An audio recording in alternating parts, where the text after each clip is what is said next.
convocation to order. Please rise for the pledge, led by Mr. Sin. I pledge allegiance to the flag of the United States of America and to the republic for which it stands, one nation, under God, indivisible, with liberty and justice for all. Thank you all for coming. Item E, adoption and approval of the agenda. So moved. Second. All those in favor? Aye. Aye. Item F, special recognitions and presentations. Our first is report students from McNear School. We have our principal. Ah, there he is. To introduce his students, they will report on activities at their site. And you can put that up if you want. They're going to have it down. Oh, That's all okay. right, because they're going to be showing you some stuff. Great. So thank you very much for having us come this evening. My name is Jason Sutter from McNear Elementary. You all know me. And I'd like to introduce Marlene Noble is a 6th grade student at our school, and Gina Salvato is also a 6th grade student. And they put together a presentation for you about what's important to them about McNear. You guys come on up. Lights are fine. Yeah.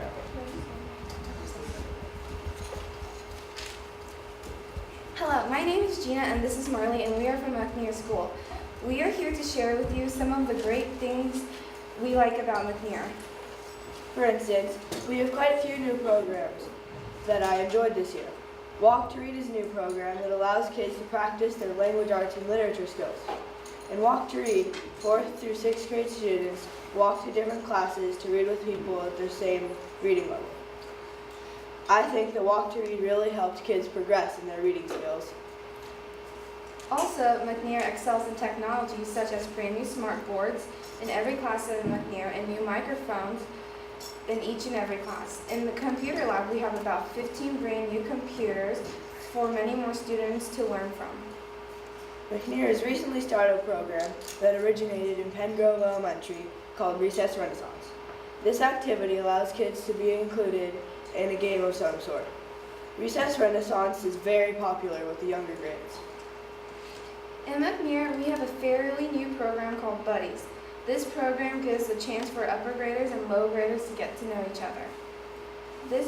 The Buddy program helps build stronger friendships and community. Here at McNear, we are also very concerned about the student safety. There are always new things at McNear, but there are some qualities that never change that make McNear what it is. Here are some student opinions. Riley, what's your favorite thing about McNear? I think it's about having a lot of friends and celebrating the school. Thank Having you. fun. We appreciate your time, Riley. Paul Leone, what is your favorite thing about McNear? Well, what I like about McNear is all the friendly people, and they're not always mean, and I like the helpers all around, especially Mr. Bell. Yeah. And yes, Right, thank you. We appreciate your time, Paul. thank you. You're a good man. Hey, what is your favorite part about McNear?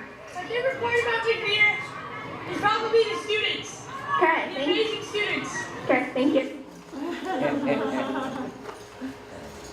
The first quality that Gina and I thought stood out was the friendly community. McNear is a very friendly community. Both the students and the teachers are a part of that. I came to McNear in 5th grade, and since the very beginning, the students have welcomed me. By the end of the first day, I already had multiple friends. Here at McNear, we are also very concerned about the student safety. So during recess, McNear always has about 3 to 4 adults and teachers around. Since there are many adults, there is hardly any bullying on the yard. Students here are also educated pretty well not to bully others. Finally, McNear has a very good sense of fun. For instance, we have a yearly carnival movie night and the jog-a-thon to raise money for the school. But in all that fun, we also have a good sense of seriousness. Who McNear needs to thank are the many wonderful people who work hard to make McNear such a wonderful school. The first person you meet when you visit our school is Nancy, our secretary. Nancy is sweet, kind, and always positive. Not only that, but she always does her work exceedingly well. She is a pleasure to have at our school, and everyone loves having her here. Let's see what some other students have to say. Okay. What's your favorite part about Nancy? She is always at school on time. She never really fails. She always picks up the phone, and she is always on time and everything. She's invincible almost because nothing ever really goes wrong.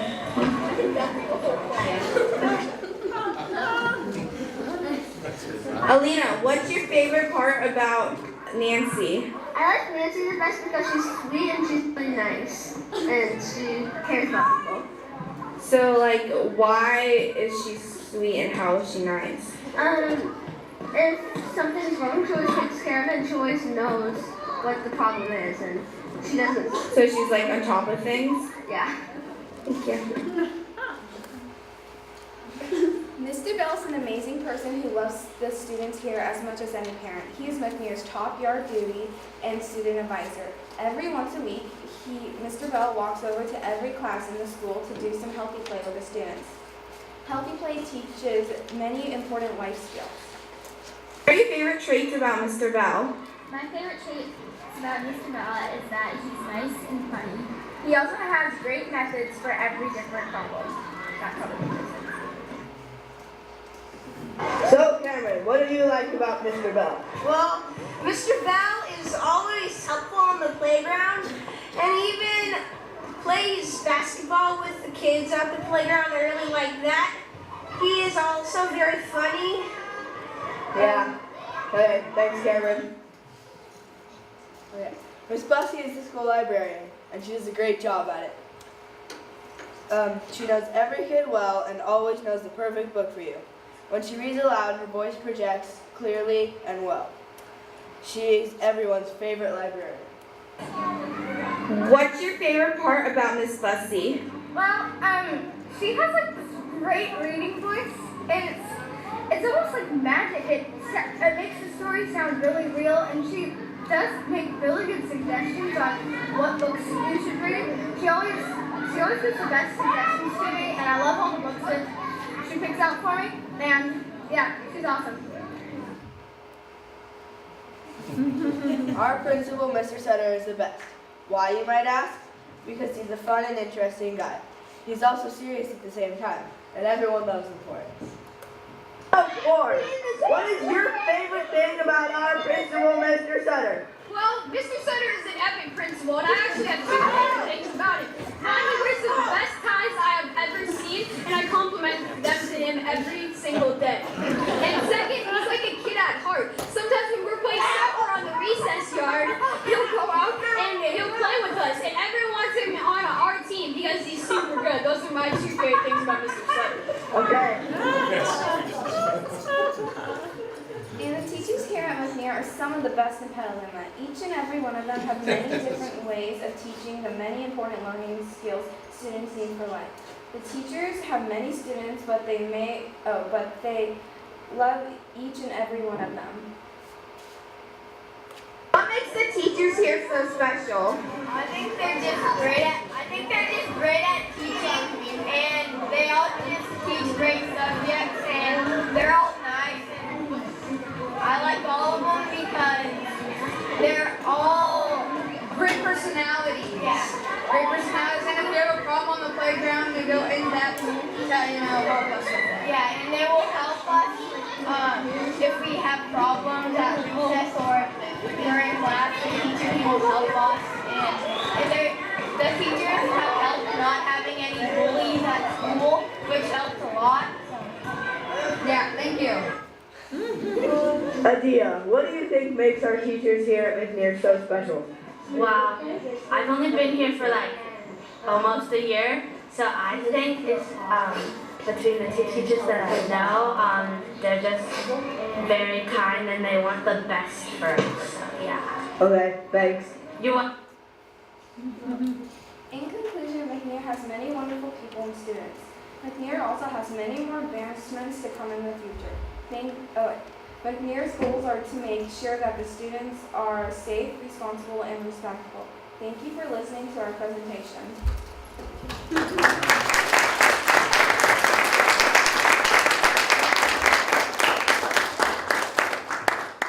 you very much. And thank Thank you you. for assisting them. Yeah, thank you very much. I enjoyed it. Nice time. Obviously hard one of I think Ford would like that tattoo. Yeah. And I like that jacket.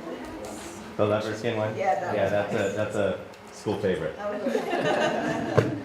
Well, thank you very much. Okay, and we have more student presentations. We have our representatives from Petaluma Junior High. You could come forward.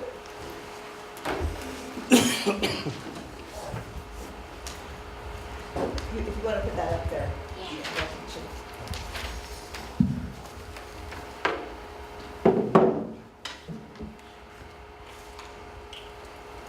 Hello, I'm Monique Ellis. And I'm Laurie, and we're in 8th grade at Kenilworth Junior High. Tonight we'd like to mention all of the awesome things that have been going on at Kenilworth. Last week, our history STAR tests were taken, and this week science. English and math tests are yet to come. This week, Ms. Dunnigan is having a coffee with the principal get-together for parents with any questions about school. Last week, the CASA counselors had a coffee with the counselors to help parents get educated about their kids' upcoming high school. Starting this week is a parent education class for parents to help kids with school issues and schoolwork. Last Monday, our KJHS band performed at the Giants exhibition game. They will also be playing at the Butter and Eggs Day Parade later in April. On Friday, we have an 8th grade parent night where parents can learn about the joys of our upcoming promotion. We have a spring dance coming up later this month, and we're super excited. In February, we had an honors English test, and just recently we got back the list. 96 8th graders got accepted, including me and Lauren. Track has been going strong, and we are preparing for league finals coming soon. Thanks for listening. Thank you.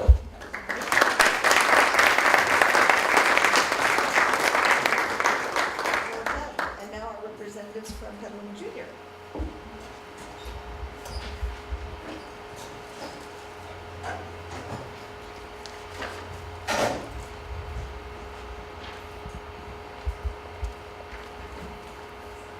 Hi, I'm Ed Nishar, and I'm in the PJHS leadership. CST testing is underway with the 7th grade English and the 8th grade science this week, 8th grade history last week. 8th grade panoramic picture is scheduled for this Thursday, weather permitting, along with the spring and promotion pictures. And with only 32 days left of the 8th graders can see the light at the end of the tunnel. Student elections are coming up next week for our next year's 8th grade and 9th grade officers. Speeches will be conducted in the courtyard or the multi-purpose room, and voting immediately thereafter. The after-school rock and roll finale is scheduled for Friday, May 15th at the Phoenix Theater. PHHS has 5 bands that practice every Friday. Local musicians, together with Mr. Bailey and Mr. Herman, set the tone and help our aspiring rock stars.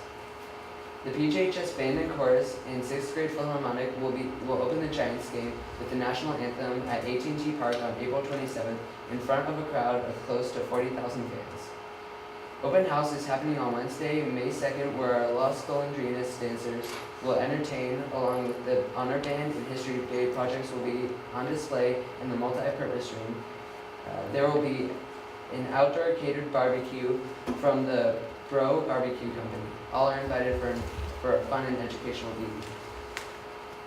Hi, my name is Ty Pearson, and I'm also in leadership at PJHS. And our 6th grade program went to a Sonoma County Agriculture Exposition last month, and one of our 6th graders scored in the finalists at the country spelling bee.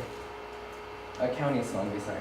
Our 7th grade went to Schoenberger Park last Wednesday after being rained out 2 times before. They had a beautiful day learning from the community docents. Our track and wrestling teams are competing and having a good season.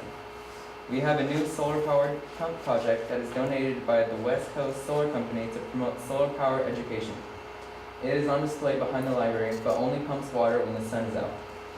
The joint use project of our ball and track fields is complete, and we are getting used to the parking lots filling up at 4 o'clock for ball games. Our PE department is using the field and the track and report that the grass dries out much faster after the rain than it did before, so it is working. And finally, we are all looking forward to our last whole school day, our whole school dance for our Friday, April 20th. Thank you. Thank you.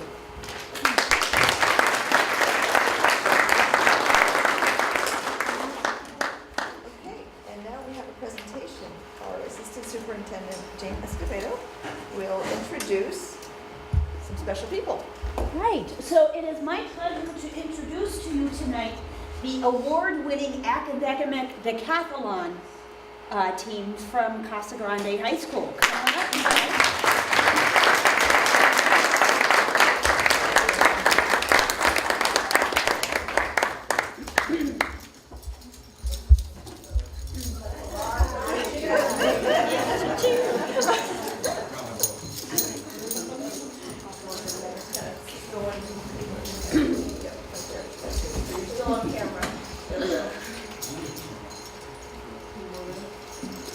Hi.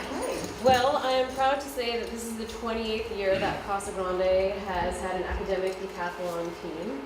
This year at the regional competition, they had a fabulous performance. We ended up walking away not only with first place in the county, first place in the regionals, but also 65 individual subject medals for the school.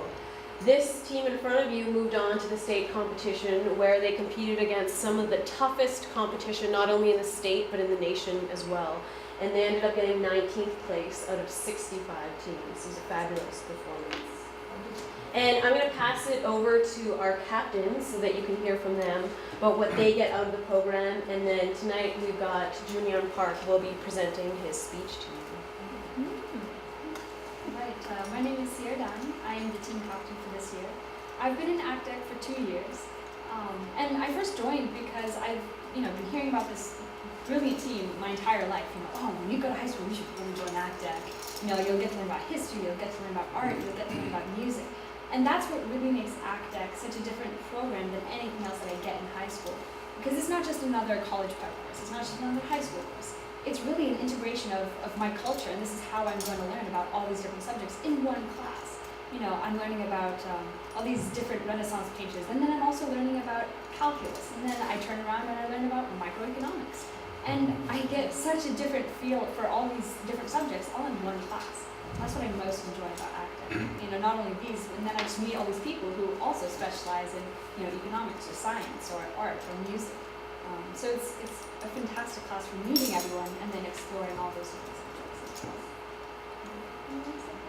My name is Shivani Dubey, and I am an assistant captain on the academic decathlon team. And I'll always remember the very first time I actually walked into our first official meeting for academic decathlon. It was right before the summer after my sophomore year, and I just remember walking in and seeing a whole bunch of books and a whole stack of paper that we were expected to know. And at that moment, I'm like, okay, what have I gotten myself into here?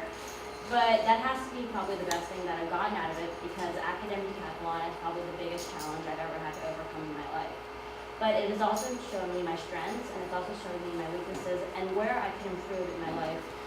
Growing up, I was never a great public speaker, but with academic decathlon, it helped me put myself out there more, it helped me open up myself to meet new people, and you also get to learn so many different subjects that it really is a wonderful experience. I'm Ben Coos, and I'm also a co-captain. And so what I'd say I love about ACDEC is how you get so immersed in one subject.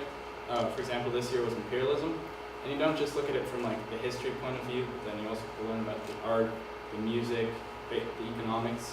You get to learn about it from like every point of view, so you really get to understand that subject. And then also, I like how you find your weaknesses and your strengths.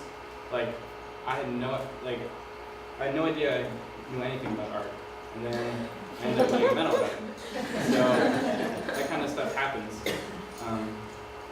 Additionally, there's a great sense of like teamwork. Like, where else do you find like camaraderie and teamwork in an academic setting besides ACDEC? So that summarizes the three. My name is Mary Miguel. I'm also an assistant captain. This is also my second year on ACDEC. Something that I've really gained from ACDEC is the connections you make in a lot of different ways. One, I definitely met and got to hang out with a group of people that I probably wouldn't have unless we were all forced in the same room together. And that alone caused for a lot of unique really unique intimacy that I think a lot of people in high school don't really dare to get near.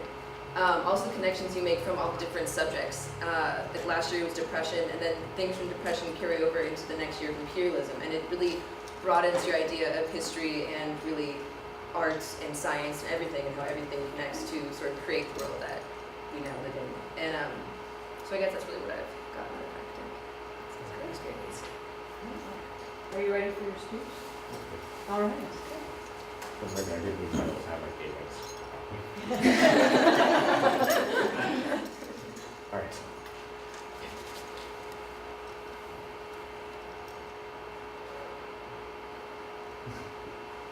I never want to grow up. As I move forward in life, looking fondly back at my past, the adult world ahead welcomes me with open arms. Arms that hold a struggling economy in a tense political climate. Maybe there's even a nuke or two up its sleeve. The adults that I know talk constantly of depression and fear. Fear they will lose their house or their job in the recession. Fear that significant others will leave them, or fear that they will lose those loved ones to alcohol, drugs, or crime. I'd much rather remain in childhood, where that fear is non-existent. Because that fear is the reason that so many classmates of mine give up and are flunking high school. It's the reason that so many are struggling with depression. And it's the reason that my best friend once contemplated suicide. It's the reason that so many live a life without hope. When we're children, we don't think of failing classes, or of depression, or of death. We play. We laugh. We live. We don't worry about the future because there's nothing to worry about for the future. After all, we're just children. We know nothing of the harsh trials awaiting us as we grow older. So we assume everything will be all right. That sense of optimism is something that has been lost on many of my classmates, as well as most of the adults I've met in my lifetime. This troubles me, because without hope for the future, how will we achieve our dreams? Optimism may set high goals, but, as Henry David Thoreau once said, if you have built your castles in the air, your work need not be lost. That is where they should be. Put the foundations under them. Optimism will give you the strength to build up to these goals, and even if you don't quite reach them, your foundations will still be higher than if you had really settled for a smaller, cynical goal. 3 years ago, my good friend John and I had this odd habit of watching children's television together. At first to mock it, but we soon realized we were legitimately enjoying it. At this time, John was starting to struggle with depression. His life was overwhelming him, and he had become one of the most pessimistic people I knew. One day, he dropped an incredibly intelligent, he was considering suicide. At the age of 13, I didn't know what to say. So I said nothing. Soon after, John moved to Florida, and we stopped communications. I didn't speak a word to my best friend for months. If John had been just a bit more optimistic, this wouldn't have happened. And this isn't just him. Optimism is not an immature joke. It's a mindset that everyone from teenagers to embittered adults desperately need. It's something I find more important than any job or political activity. Eventually, yes, I will have to grow up and get a career. But I don't plan on losing that sense of optimism. If one would simply not allow the pressures of the world to build up and strangle them, then even a man in the darkest situation of his life could seize his future. 3 months ago, John and I talked again for the first time in years. He had new friends. He was getting amazing grades. He was starting to enjoy life again. How?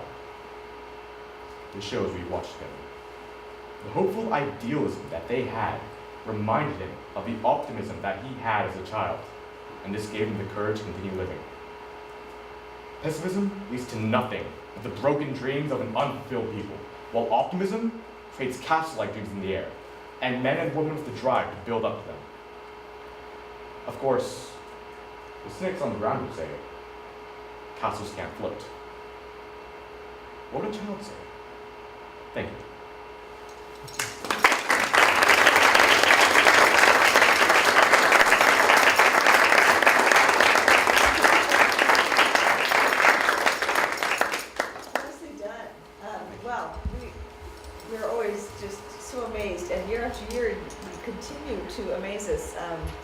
said 28?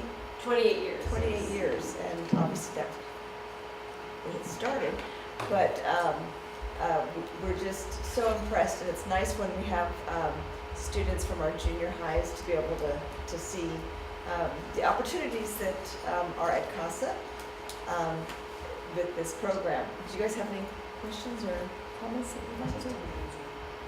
Amazing. So exhilarating to sit here and listen to you all. It's great. And I'd just like to say that I love the enthusiasm for a different kind of learning that the program offers you, that whole kind of combined program that you spoke about. So for me, that's very exciting. I don't know about any of you, but if you check your mail at home, every once in a while you'll get those little flyers, and it's got a picture of a very studious-looking person, and it's advertisement for a local private school in our area. And every time I see them, they say, "Oh, if you went here, you'd go there." I always think of you guys when I want to see that. So they got nothing on me. Congratulations. Congratulations. Thank you. Thank you for sharing.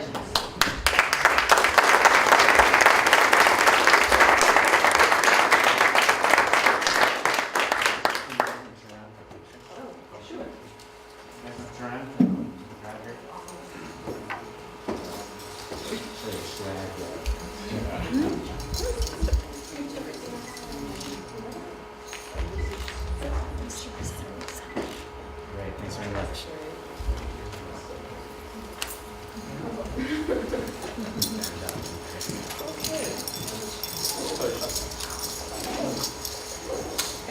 As they jingle their way back with their hardware. Is in the car driving home from that? That's fabulous. Yeah, so we have more in our meeting. We have various reports and presentations. However, some of you may have homework or other sorts of activities you need to get to. So we will take a very quick break if you need to leave, but you are all welcome to stay.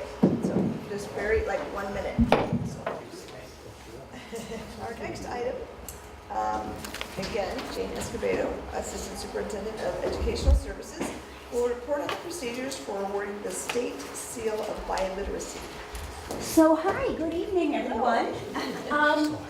Tonight we're going to talk about a new program being offered by the state of California that Petaluma City Schools is talking about participating in.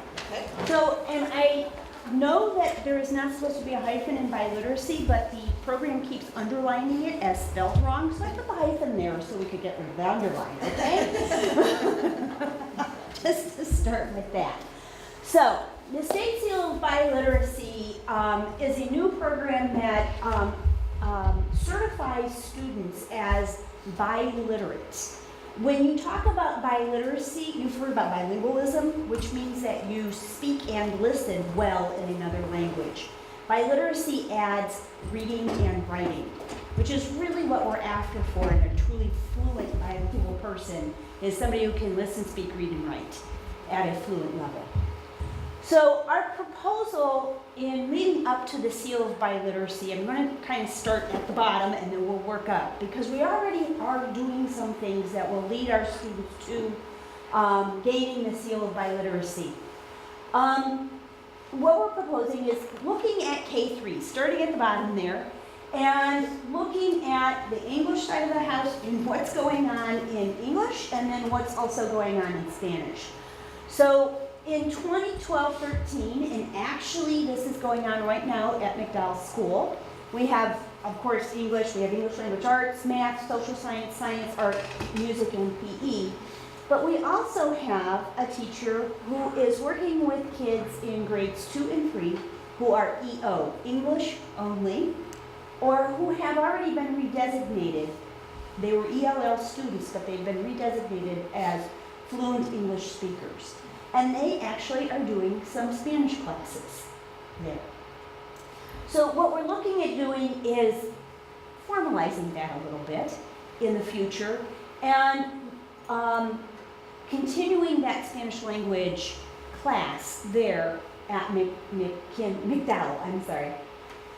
As we go forward with this, we need some benchmarks to see how we're doing. And in that bottom box there, you can see those are kind of the benchmarks that we're we're proposing. In the English Language Arts STAR Test, CST, the kids would need to be proficient or above in reading, which is a benchmark that we're really looking at for all kids. That at 3rd grade, we want kids to be proficient in reading. On the CELT, the California English Language Development Test, only EL students take that, and we would want them to be early advanced or above on that test, which is a 4 out of 5. Okay? And then finally, SLA, Spanish Language Assessment, because if we're going to formalize some Spanish language instruction, then we're going to need to measure how the kids are progressing along. And we would want them to be intermediate or equivalent on a Spanish language assessment. As we move up through the grades, we go to 4, 6, and what we're proposing for next year is only working with McKinley. So you can see the strand beginning.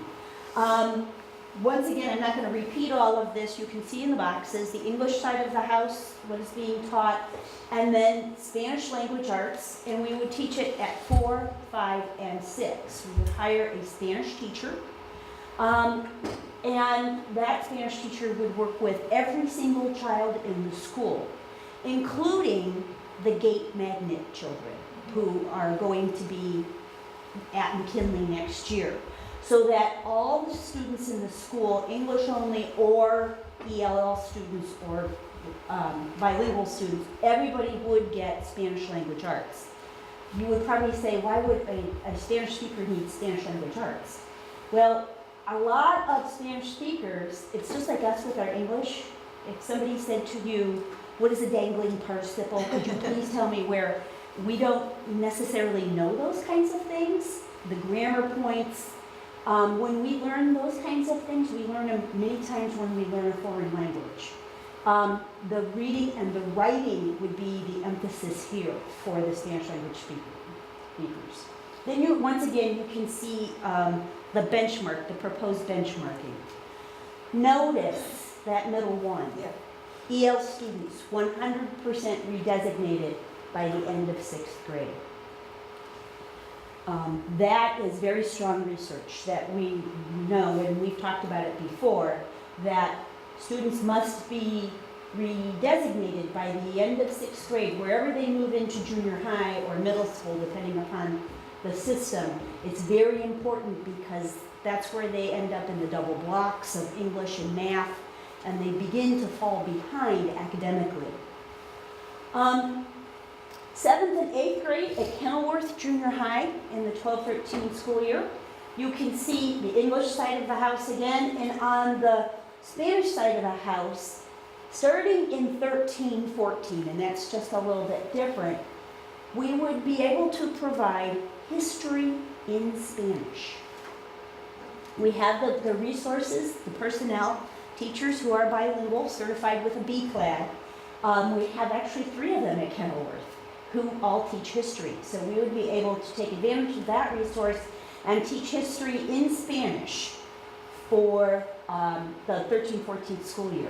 The other thing, we already do the Spanish at 1A and 1B for 7th and 8th graders, but they would be adding for the 8th graders starting next year a Spanish for Spanish speakers. And once again, that's the focus in that would be reading and writing. Okay? You can see the benchmarking again and the redesignation for students by the end of 8th grade if they are new to the district. Okay? Now here's the part that we're already doing. Both Casa Grande and Petaluma High School offer Spanish 3 and 4 and AP Spanish. Both high schools also have a program of Spanish for native speakers with a route to AP Spanish for the kids coming through the Spanish for native speakers route. So we are already looking at, we're culling through our list of students to see who might already qualify for that seal of biliteracy. And this is the qualification. They have to pass the grade 11 CST with a proficient or above, and they have to complete all of the English Language Arts graduation requirements with an overall GPA of 2.0 or above. And, so it's one of these next ones, and They get a 3 or higher on the Spanish AP exam, or complete a 4-year course of study in Spanish with a GPA of 3 or higher, or pass the SAT 2, which is the Spanish test, with a score of 600 or higher. If they're EL students, the additional requirement is that they are at least early advanced on the CELT, the California English Language Development Test. So with this route, beginning with McDowell, McKinley, Kenilworth, CASA, we're already working on this at CASA and Petaluma, we begin to develop students who are biliterate. And there are many, we've talked before about the cognitive benefits of that biliteracy. So we're hoping that this will begin to build a culture within our schools and within our community that really values students who are bringing that kind of a talent and that kind of a skill. And that does not look easy. No, it's not. So I think that it would be a wonderful opportunity for students who do graduate with that seal. It would help them stand out a little bit in the search for higher education jobs. There are a number of benefits to being bilingual, biliterate. Right. Well, and there was the article, I just saw you pulling that out, that we had in our packet last week having to do with the cognitive improvements with bilingual. They're proving the scientists are actually doing MRIs now, putting people in MRIs and watching how their brains are firing and that kind of thing. And one of the things that they've learned, a little known fact, one of the things that they've learned is that if you have a stroke and you are a bilingual, you will lose only one language. Really? Yep. Wow. Mm-hmm. Well, if that's not. That's a good reason. That's another reason for all of us to run right out. Enroll. I don't know what it is. Does anybody have any questions? Fiscal impact. The fiscal impact at this point will be a Spanish teacher at McKinley, and we are looking at categorical funds for that. Other than that, everything is already in place. So no general fund impact. And this is a very lofty goal, but it's a new, the seal of biliteracy is new from the state this year. And the desire is for every student going through McKinley and McDowell, the English language learners, to end up biliterate for graduation.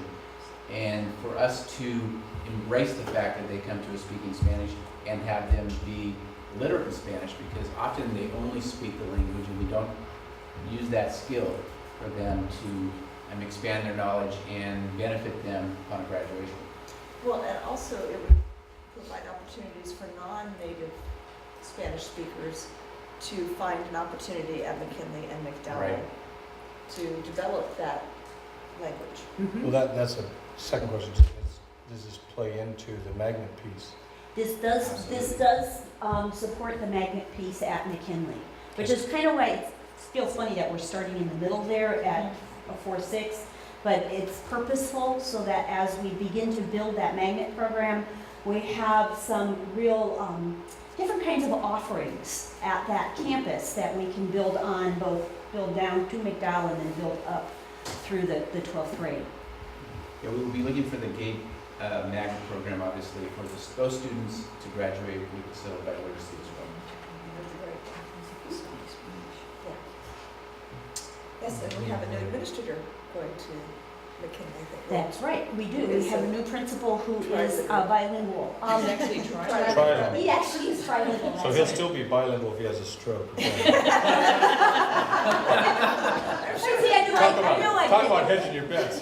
Get some stuff on that little known fact. Yes, I have some questions about that. So for the record, he is bilingual in Spanish, right? Yeah. Yes. I received some calls asking what language was, and it is Spanish and French. French. And English. He has a BA in French language and literature from the University of Michigan. And then also is bilingual in Spanish and has a B-clad credential. Wonderful. Okay, thank you. Okay. And now we have our next presentation. Do you want to have a moment to find let me it? get it up. For the audience, Jane is going to present AB 1330, allowing an option for some of the CTE courses in lieu of visual and performing arts for high school graduation. So, another new requirement by the state. Well, actually, this is not a requirement. This is an option. Okay? So, AB 1330 takes hold in the 2013 school year, so in the year that is coming. And districts, what it is saying is that we can accept a CTE course as an alternative to a high school graduation requirement. So let me be real clear here. This is not replacing an A through G. This is only the high school graduation requirements, okay? And we'll see that in just a little bit. We can take that CTE course in lieu of either a visual or performing arts or a foreign language course, okay? So that would be the F's in the A through G's, okay? We have no requirement to start new CTE classes in this. I mean, we can use what we already have. You don't have to start new CTE classes. It's optional, and it will sunset in 2017 after they do a study to see what has happened in terms of kids getting A through G requirements, looking at CTE courses, and what are the ramifications and impacts of this particular program. Okay? So what we are required to do, if we choose to do this, is we are required to notify parents, teachers, pupils, and the public that we have the intent to offer a CTE course to fulfill graduation requirement. We need to look at any kind of impact on the availability of A through G courses. I mean, would this impact, would we offer more, would we offer less? Would there be some impact on the A through G courses? And that we need to be very clear about the distinction between high school graduation requirements and A through G requirements. Because this, once more time, does not replace the A through G requirement, only the high school graduation requirement. So just for your reminder, these are our requirements. I'm not going to read through them all, but it's 220 units, and these are the requirements spread across the academic areas. So we are looking at that one that says 10 semester units, visual performing arts or foreign language. That's what we could replace. Okay? Jane, could you have the district email us all personally so we could have this, so when someone calls us, we would have it there to... Absolutely, absolutely. These are... It's the full 10 semester units, it's not... It is the full 10 semester units, that's yes. 2 classes, correct? It's 1 year. Yes. It's 1 year. Two semesters. Two semesters. Okay? These are the A through G requirements. Just, I won't read through them, but you can see these are the requirements that get students ready for the 4-year college. These are the requirements for a student going to CSU or UC. Okay? Directly into the 4-year college. So, our proposal here is to only look at the visual and performing arts and to look at offering a CTE course that meets the A through G requirements, that replaces the visual or performing arts. Okay? Not the foreign language requirement, because foreign language is A through G. Yeah. And it doesn't make any sense to do that. So that is our list, and I know it's a little small. I was trying to make the type bigger, but it's a little small. But these are the list of our CTE courses that are A through G approved. You can see that there's 3D animation from ROP, and then there's a series of art courses there. Those are in a CTE series where there's an introductory continuation and a completer. It's a pathway, a career pathway. Those art courses are in a career pathway, which is why they're on this list. You know, why would art AP3 or art free AP? Why would that be a CTE course? Because it's in one of these career pathways. And then after you get past computer graphic design, you'll see legal studies, veterinary science, agriculture, government and econ, ornamental horticulture, agricultural science 1, bioclinical applications, anatomy and physiology, and then art 7, the history of floral design, would be the courses that we would be adding to this, the possibility of looking at replacing one visual and performing arts class with a CTE course. Question. These courses are A to G approved, but do they meet the F? These meet either the F or the G requirements. They do meet the F or G, Yeah. I just want to make sure that's clear. Yeah. These So meet either the F or the G. Okay.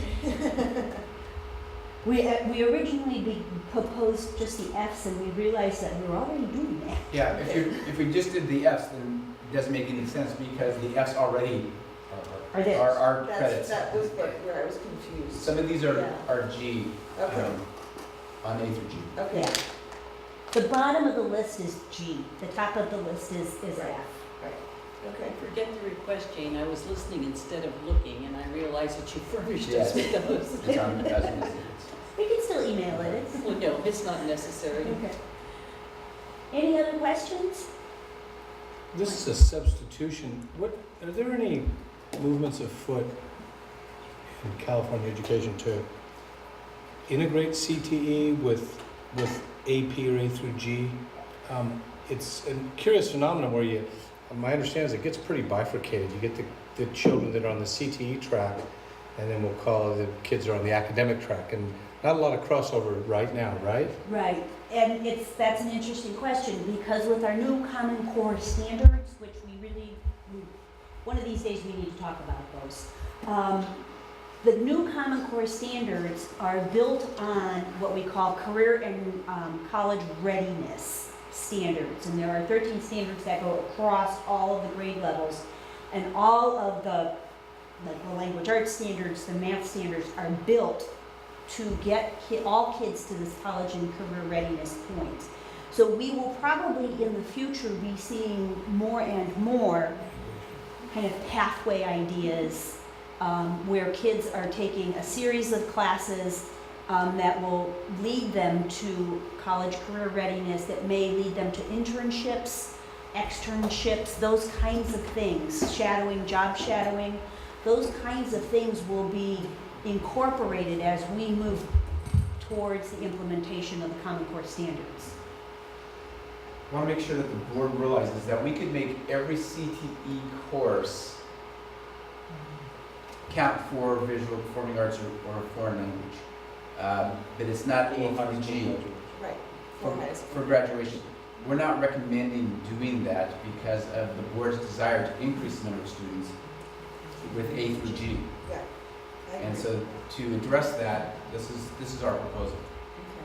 So how does this address, or does this address the concern that keeps coming to the board from the ag community regarding welding and woodworking classes as regards graduation requirements and or college?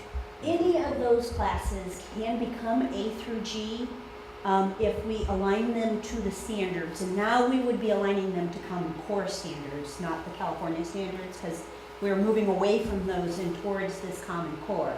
So any CTE course can be aligned to the A through G requirements and the standards. Wasn't that the case before?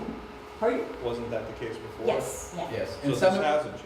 And some of the courses, we do have some ag courses on here that have recently become A through G by meeting the standards.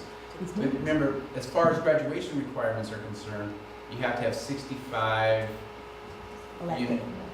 Huh? Go ahead. you have to have 65 units of electives. Right. So those courses meet the graduation requirements, but we have not taken the step to make them A through G. So we have some CTE courses that are not A through G yet. What is required to get them to A through G? We have to align them to standards. They have to be aligned to the standards and then submitted to the UC for approval. So I guess my question would be, do we still have the same issue? There was a thought is conveyed to me from the community that this would address some of those issues regarding the CTE classes and They were trying to address the CTE classes in A through G. The people who are bringing that concern to you are trying to address the graduation requirements and CTE. So students would have the opportunity to not take an art class or a foreign language. And foreign language is only being taken by people who are college, primarily by people who are college track. But we're saying that's not a recommendation to the board. again, what I'm saying is I think that the perception is that when this came down through EdCo, that it addressed that concern. And again, it's all permissible. The board could say, yeah, we want all of the CTE classes to be able to replace visual and performing arts and foreign language. So And students. the problem is that this is going to go away. Yeah, this is only going to This is going to sunset in 2017. So I don't want to change our graduation requirements for a few years. I'd rather have the programs develop the A through G? A through G, so that it covers everything. It's amazing to me though how many things that sunset at the end of a period of time don't actually sunset. Right. But the idea that they sunset is simply, as I thought I heard you say, so you could sit back and assess whether or not they worked. Right. Right. But generally speaking, once that, for lack of a better term, the camel's nose is under the tent, those things tend not to change. Right. So, But they have to take an affirmative action to extend it. I understand. But you're right, often they do. So I guess my question is this: there's a perceived solution out there that's not a solution. Is that a? There's a perceived solution out there that we're not recommending to the board as part of our implementation of 1330. We're not fully implementing the law as it's currently structured because it's permissive. And our recommendation is to only implement it to the extent that it can be replaced with an A through G requirement, but not every CTE. And one of my concerns is that students select early in their high school career a track that takes them away from A through G, and they can never get back on that track when they determine they want to actually go to a university. As juniors and seniors, they're off track, and now they're going to have to go through the JC to have that opportunity. I don't know that I disagree with that. I'm just shocked that based upon the amount of participation that we've had prior on this particular subject, that I don't see anybody. The next steps for this, okay, but the next step is that Jane will revise board policy. And after this discussion, and this is publicized and known, first reading that policy, we may see people in attendance asking the board to use the broad proposal under the state law as opposed to our recommendation. But our proposal is to revise board policy to incorporate the A through G requirements under 1330 to these courses be able to be in place of visual and performing arts, but not foreign language. And again, foreign language isn't a requirement. It's visual performing arts or foreign language. Right, and I'd like to stress for the audience at home that we're talking about 1 year, or one course that lasts 1 year or 2 semesters. It's not 4 years. It's not a 4-year course, it's not a 2-year program, it's 1 or 2 courses that last an entire year, one course. So it's not a huge burden, and if we have the more restrictive choice, it keeps options open for students who might not think they want to go to college as freshmen or sophomores, but change their mind as juniors or seniors and want to go to university. And it also gives the opportunity for students to make some other choices, which is always a good thing. Right. they might find something that they particularly like.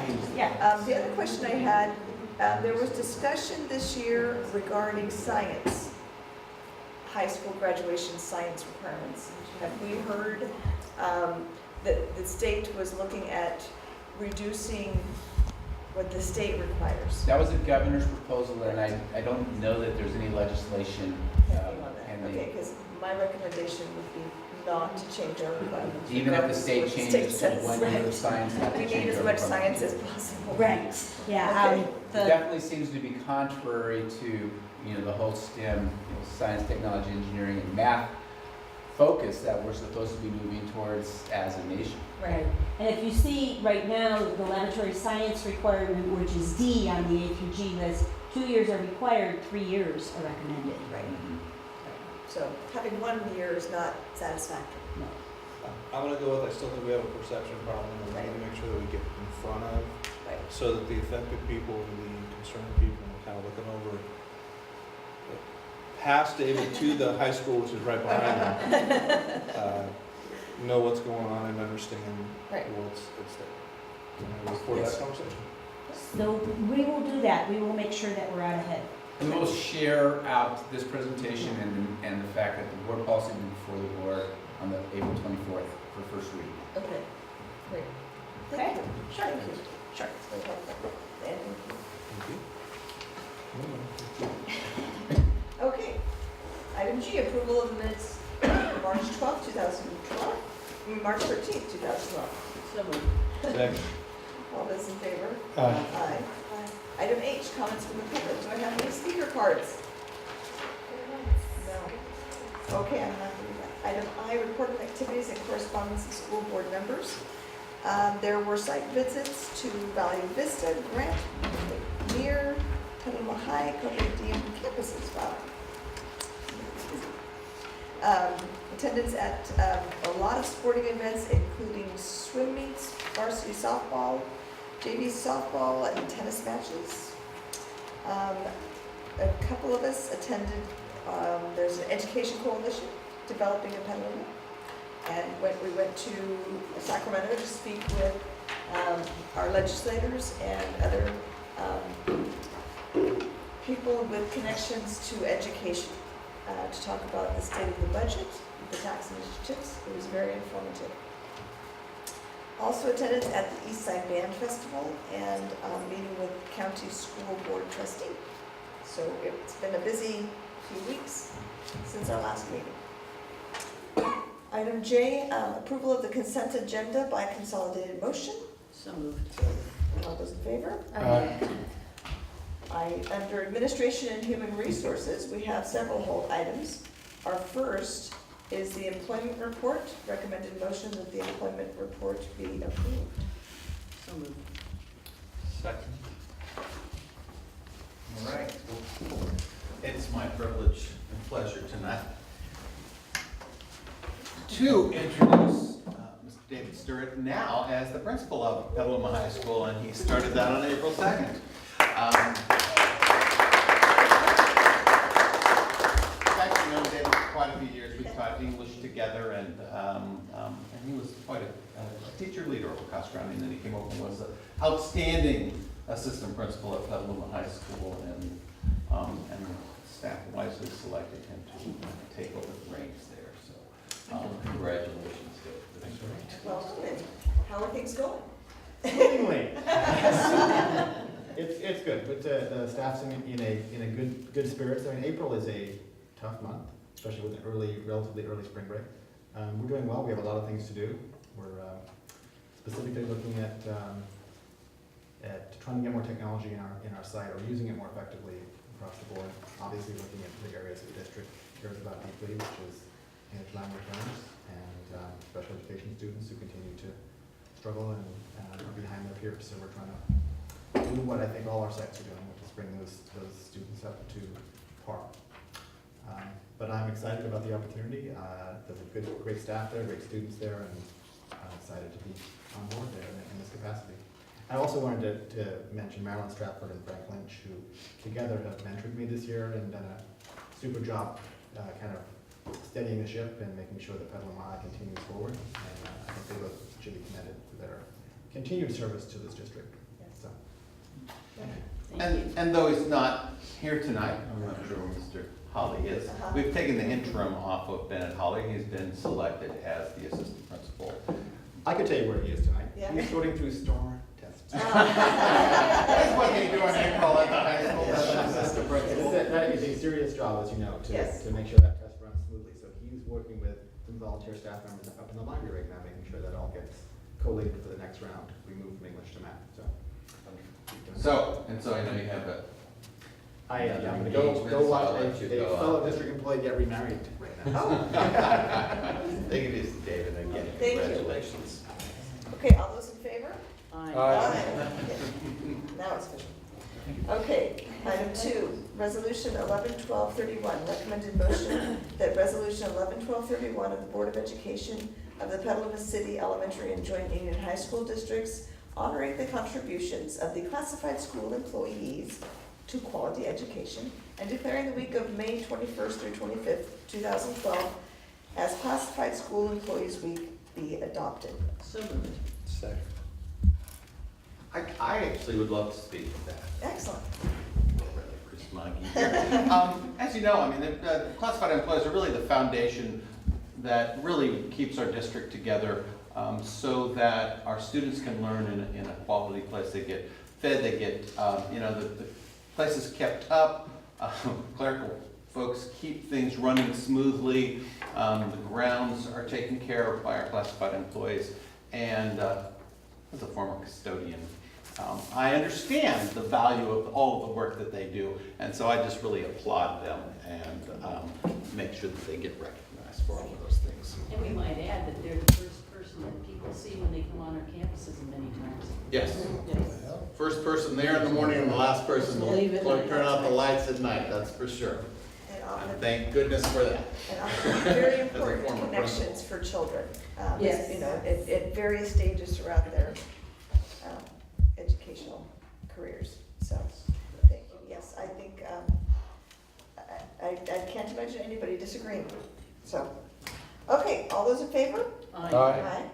Item 3, resolution 11-1232, recommended motion that resolution and final decision 11-1232 of the Board of Education of the Petaluma City Elementary School District and the Petaluma Joint Union High School District not to re-employ certificated employees for the 2012-13 school year be adopted. So moved. Second. Okay, so not pleasant stuff that I get to talk Yeah. to, I get both sides of my job. This is really just the formality following through what you determined in March. We have to legally have a second resolution to meet our legal obligations. We, at the end of Friday, when we find out about our retirees, we hope to bring back many of these folks. We're meeting with, see, I haven't talked to Lori about that yet because I didn't meet with her today, but anyhow, the Federation and principals to see exactly how many of those we can bring back and how to move that forward. So our hope certainly is to bring as many, we will bring it back as many as possible. I hope that we will bring them all back.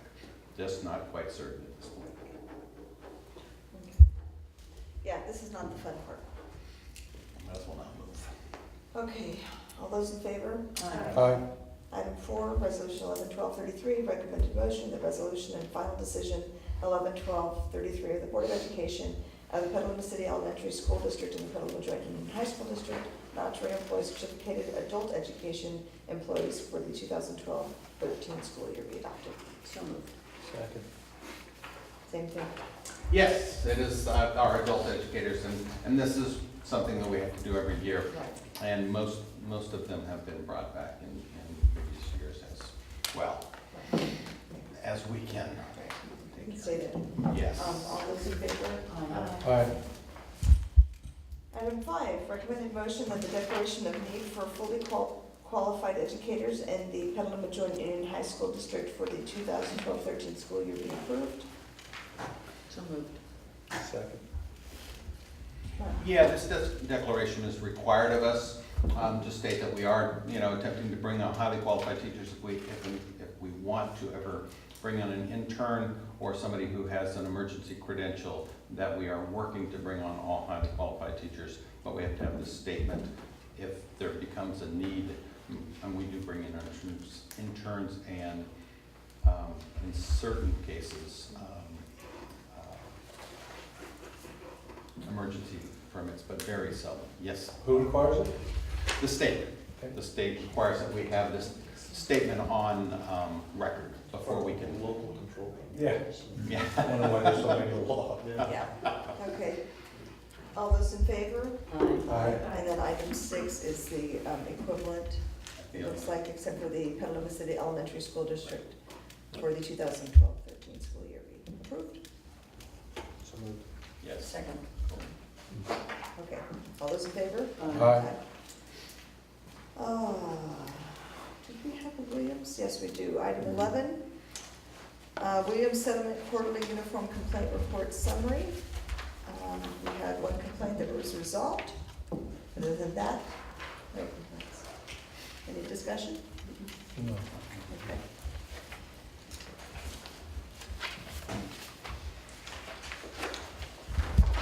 And that's it. Okay, so future business calendar of activities for board members' consideration and agenda items for our next meeting. Just the routine items for second meeting in May. Okay, and there are a lot of upcoming events. We're approaching the 90 days of May. So take a look at the list and see if there are things that you can attend. Public report of action taken in closed session in accordance with Government Code 54957.1, that's item L.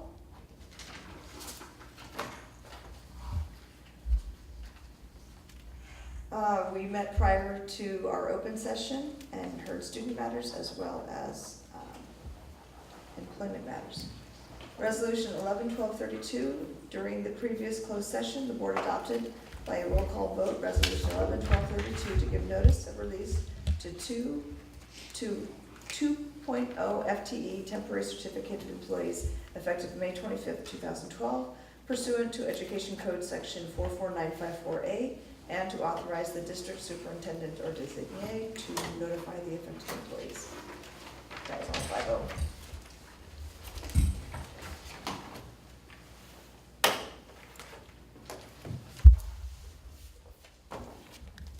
And we have student matters. Case number 41, a case has been presented to the board that the student did commit an expellable act as defined by the California Education Code. Prior disciplinary actions have been attempted and were not successful, and or due to the nature of the act, the presence of the pupil causes a continuing danger to the physical safety of the pupil and others. The recommended motion is for the board to support the site discipline team's recommendation for expulsion in accordance to board policy and to facilitate enrollment in a county-operated school. The student's expulsion status will be in effect for the spring semester of the 2011-2012 school year and the fall semester of the 2012-2013 school year. Conditions above subject to review with evidence of positive attendance, satisfactory behavior, life skills counseling program, community service, and appropriate academic performance. So moved. All those in favor? Aye. Case number 42. A case has been presented to the board that the student did commit an expellable act as defined by the California Education Code. The recommended motion is for the board to expel and to suspend the site discipline team's recommendation for expulsion in accordance to board policy and to allow continued enrollment in a district school under mandated conditions. The student's suspended expulsion status will be in effect for the spring semester of the 2011-2012 school year and the fall semester of the 2012-2013 school year.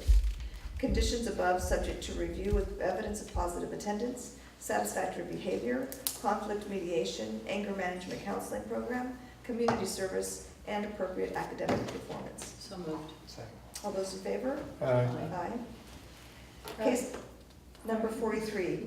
A case has been presented to the board that the student did commit an expellable act as defined by the California Education Code. Prior disciplinary actions have been attempted and were not successful, and or due to the nature of the act, the presence of the pupil causes a continuing danger to the physical safety of the pupil and others. The recommended motion is for the board to support the site discipline team's recommendation for expulsion in accordance to board policy and to facilitate enrollment in a county-operated school. The student's expulsion status will be in effect for the spring semester of the 2011-2012 school year and the fall semester of the 2012-2013 school year. Conditions above subject to review with evidence of positive attendance, satisfactory behavior, court-ordered monetary restitution, life skills and substance abuse counseling, community service, and appropriate academic performance. So moved. Second. All those in favor? Aye. And now we will adjourn for signing of papers of a routine nature. Thank you all for coming.